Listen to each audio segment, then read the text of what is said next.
Gwinnett Tech's Emergency Services program recently upgraded its ambulance to this custom-built 2010 model.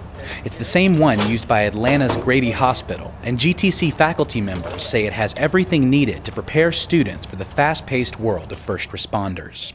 The ambulance itself has all the latest federal standards that an employer is going to have in an ambulance for our students to use. So when the students get into it, it's going to be so close to what they're going to be using when they get out there with the employer.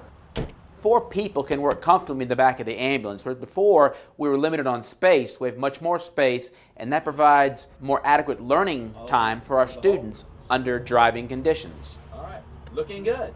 Other new features include hookups for oxygen and power, a safety net to catch passengers during a crash, and even a child seat to strap in youngsters along for the ride. And the list goes on.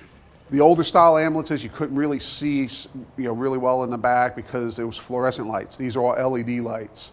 So the advantage of having that new ambulance is we can keep moving forward with the technology that the students are going to be using once they leave our program with their employer. Out there in the field, every private company, maybe the hospitals are working with newer equipment also.